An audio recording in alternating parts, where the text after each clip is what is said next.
Pasti terkadang kan ada insiden juga, sapi tiba-tiba, jongkok atau ndodok. Nah, untuk itu dimasukkanlah nanti bambu untuk menyangga supaya sapi tidak roboh.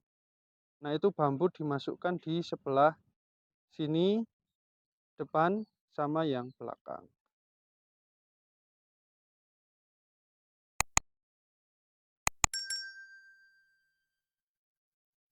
Selamat sore sahabat-sahabat semua, teman-teman semua.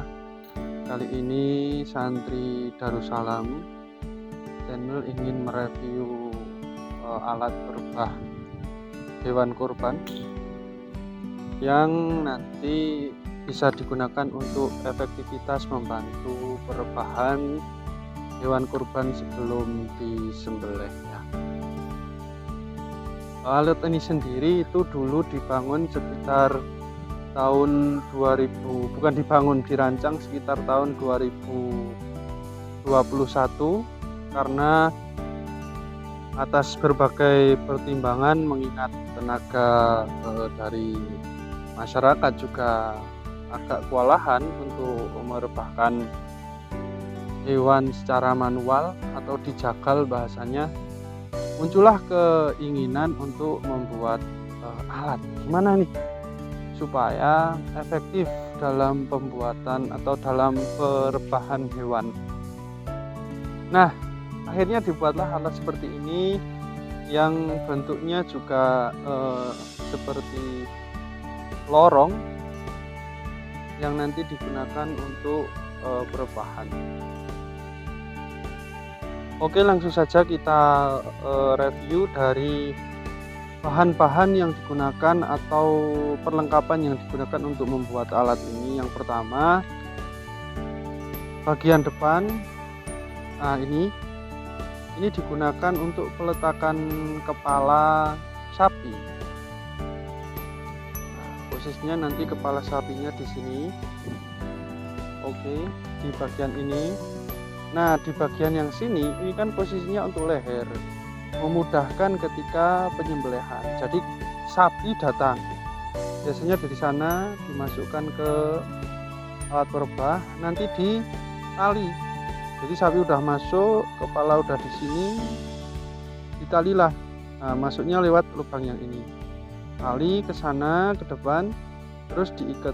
Nah, menggunakan tali yang krek, bukan tampar ya, tapi yang otomatis. Nah, setelah itu yang bagian belakang juga sama, dikasih tali seperti itu.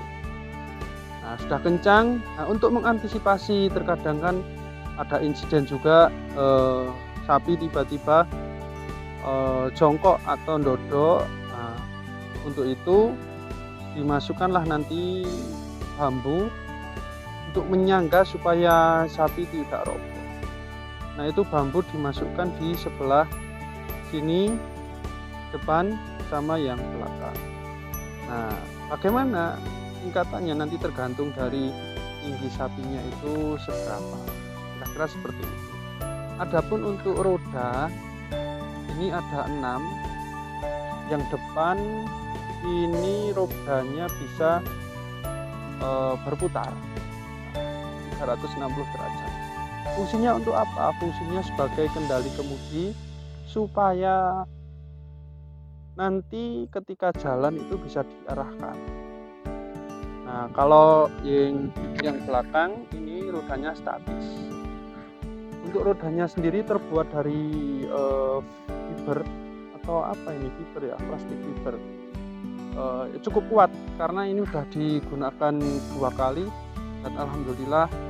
Yang pertama dulu pakai biasa, terus ini digunakan 2023 dan 2022 dan sekarang masih kokoh, cukup kuat. Nah, kira-kira penampangnya seperti itu. Setelah itu ditali, nah baru dibantu oleh beberapa tim ini dirobohkan ke sini. Jadi arahnya kita lihat dari sisi belakang, posisinya berdiri gini. Nah, nanti dirobohkan seperti ini. Caranya gimana? Yang ujung-ujung atas dari alat ini ditali dulu buat menyangga, supaya nanti ketika dia direbahkan itu nggak langsung brek. Nah, talinya disangkutkan oleh sisi sebelah kanan atau sisi sampingnya kayak gitu. Nah, baru mulai dirobohkan pelan-pelan, posisi masih terikat dan bisa dijalankan ke sini.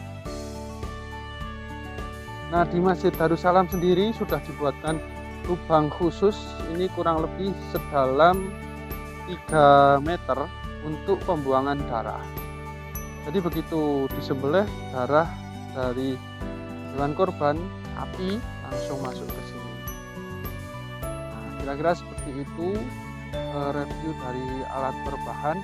Untuk budgeting kemarin info dari tim yang membuat itu sekitar kurang lebih 8 sampai 10 juta.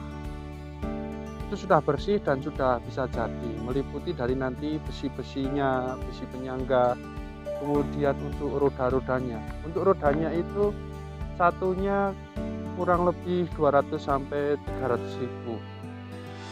Nah, seperti ini. Mungkin dari teman-teman atau takmir masjid di manapun Anda berada, subscriber dari Santri Darussalam, bisa nih sebagai bahan referensi untuk digunakan dalam kegiatan penyembelihan hewan kurban.